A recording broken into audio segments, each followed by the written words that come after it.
Bonjour à tous. Un exercice sur les stratégies en synthèse organique. Il s'agit ici de calculer un rendement. C'est un extrait du bac Métropole 2025, Parfum de rose. On nous donne le protocole de la synthèse de l'éthanoate de géranyle réalisé en laboratoire. Dans un Erlenmeyer surmonté d'un réfrigérant à air, introduire un volume 50 ml d'une solution aqueuse d'acide éthanoïque à la concentration 1,0 mol par litre, ainsi qu'une masse 7,7 g de géraniol pur. Ajoutez 2 gouttes d'acide sulfurique concentré, quantité négligeable devant la quantité d'acide éthanoïque introduit dans l'étape précédente. Chauffez à 55 degrés Celsius au bain-marie pendant 2 heures. Versez le mélange refroidi dans une ampoule à décanter et séparez la phase aqueuse qui contient l'acide éthanoïque restant de la phase organique qui contient l'éthanoate de géranyle synthétisé et le géraniol restant. On nous donne la masse molaire du géraniol, la masse molaire de l'éthanoate de géranyle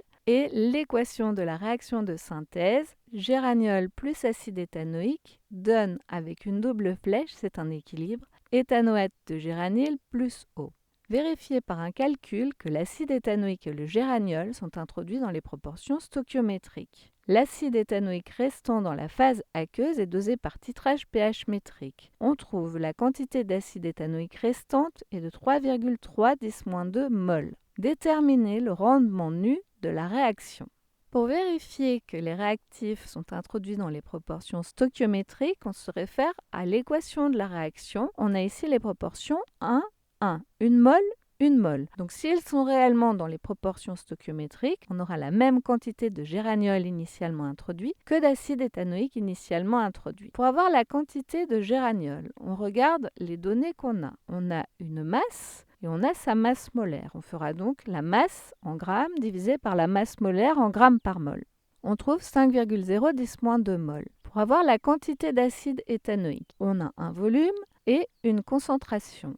On fera donc la concentration en mol par litre fois le volume en litres. Ici, nos 50 ml donnent donc 50 fois 10-3 litres. Et on trouve aussi 5,010-2 mol. On en déduit donc que les réactifs sont introduits dans les proportions stoichiométriques. On nous demande ensuite de calculer le rendement. Donc ici, j'ai choisi de raisonner avec un tableau d'avancement. Si on a initialement les mêmes quantités de géraniol et d'acide éthanoïque, au fur et à mesure de la réaction, ces deux quantités vont diminuer, donc on met moins X, et on va former de l'éthanoate de géranyle et de l'eau. Donc ces quantités-là vont augmenter et on met plus X. Dans l'état final, on aura 5,010-2 moins XF, c'est notre avancement final.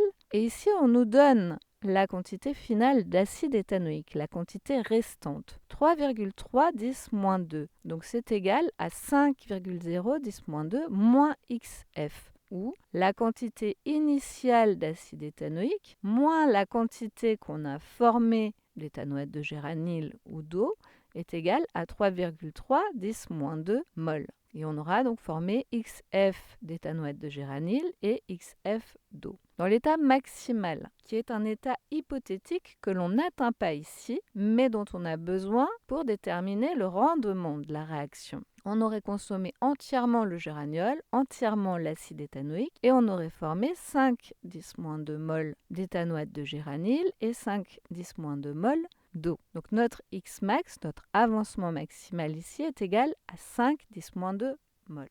Le rendement qu'on a obtenu, c'est l'avancement final divisé par l'avancement maximal.